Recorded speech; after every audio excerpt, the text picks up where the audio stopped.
Graças a Deus. Estava sentado ali e eu observei, além dessa cruz, eu observei que tem uns cravos ali.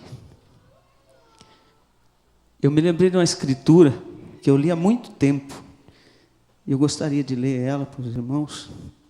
Colossenses capítulo 2 diz assim: E a vós outros que estáveis mortos nos vossos pecados e na incircuncisão da vossa carne, vos vivificou juntamente com ele, perdoando-nos todos os nossos deleitos, e havendo riscado o escrito de dívida que havia contra nós nas suas ordenanças, o qual nos era contrário, tirou do meio de nós, cravando na cruz. E eu olhei dali do banco e eu olhei esses escravos e eu pensei, por isso eles estão ali.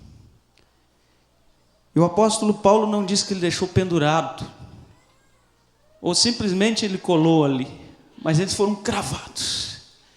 Se nós pudéssemos olhar espiritualmente, haveria rolos e rolos de acusações contra mim, contra você, vamos dizer, mais contra mim do que todos vocês, acusações sobre acusações, mas elas ficaram cravadas, e não há demônio no inferno que possa vir arrancar essas acusações, elas foram postas ali. O cordeiro, irmãos, quando João viu ele ensanguentado, ele disse que ele foi antes da fundação do mundo, antes que houvesse mundo, antes que houvesse qualquer coisa, Deus já tinha visto isso. E Deus começou a mostrar, eu me lembro de um dia o profeta estava pregando, e ele disse que ele tinha muito poucas visões, raramente enquanto ele estava pregando.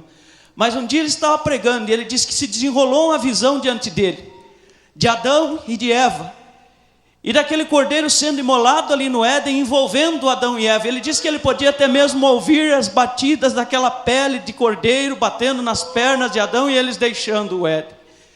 Nós vemos logo em seguida, quando Caim e Abel foram oferecer os seus sacrifícios, vamos dizer, eles não sabiam. O apóstolo Paulo em Hebreus 11 diz que Abel, por revelação, por fé, sem compreender o que estava fazendo lá atrás, ofereceu um sacrifício mais excelente do que Caim, porque ofereceu um cordeiro. Nós vemos mais à frente Abraão, quando subiu sobre o monte ali, o Monte Moriá, e eles estavam ali. Eu gosto de ver o profeta dizendo, irmãos, que pela altitude, que pela vegetação, pastor Daniel, lembra disso? Não era lugar para ter um cordeiro. Quando eu li isso, eu me alegrei, irmãos. O lugar onde eu vivia não era lugar para o cordeiro cruzar o meu caminho, mas ele deixou, ele não se importou com aquela vegetação, ele desceu ali. Glórias a Deus, aleluias. O cordeiro, ele vai em lugares que não imaginamos que ele possa ir. Ele vai ali, por uma alma ele vai ali, ele entra em cena, ele toma o lugar, ele paga o preço. Nós encontramos lá em Êxodo capítulo 12, o cordeiro entrando em cena de novo, o sangue do cordeiro sendo tomado e posto no umbral da porta. Oh, irmãos, que coisa maravilhosa. Em seguida nós vemos Raabe, ali não estava mais o cordeiro, mas só uma faixa escarlate, e o profeta diz que aquilo apontava para o sangue. E nós vemos que o tempo foi passando. Outrora uma serpente de bronze fora levantada ali no deserto, para todo aquele que olhasse para aquela serpente de bronze era curado. Aquele tipificava também este cordeiro. Mas chegou um dia que perto ali das águas do Jordão estava um profeta chamado João, e um homem sem parecer, sem formosura, como um de que nós virávamos o rosto. Ele era como a raiz de uma terra seca, vamos dizer, ele era magro, ele não era como um galã de Hollywood, como pintam nos quadros. Mas a única escritura na Bíblia para mim que é difícil de crer é que ele era feio. É difícil de dizer que ele não tinha parecer, que ele não tinha formosura, porque para mim ele é o ser mais meigo e mais maravilhoso que existe. Aleluia! Jesus Cristo é lindo, ele é maravilhoso, ele é a minha vida, ele é o meu sustento e o teu sustento. E João espichou o dedo do profeta e disse: este é o Cordeiro de Deus, o que tira o pecado do mundo. Os fariseus não aceitavam, os saduceus não aceitavam, mas todo filho e filha dele olhou para ele e disse: verdadeiramente é ele. E então ele desceu às águas do Jordão, e para ser o sacrifício perfeito, segundo as leis, ele tinha que ser lavado.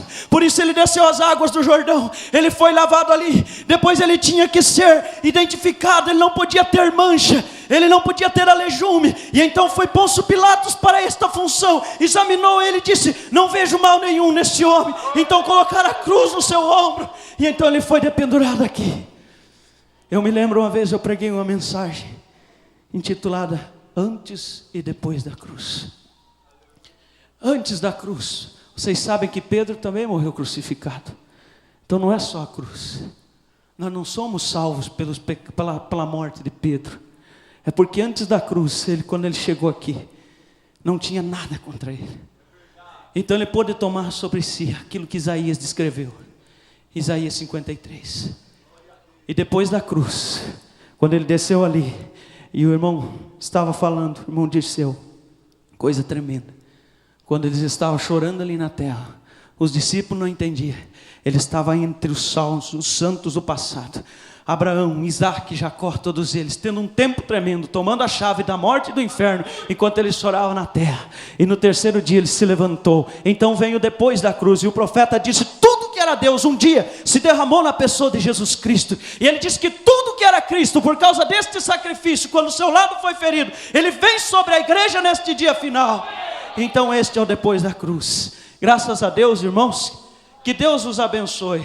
Eu agradeço por isto, agradeço por esta cruz, agradeço por esses escravos permanecerem ali, agradeço porque sobre a arca, dentro da arca há leis, as tábuas da lei estão ali, mas sobre tudo aquilo está o propiciatório, e há sangue naquele propiciatório. Sobre todas as coisas Ele está falando. Graças a Deus, Deus abençoe.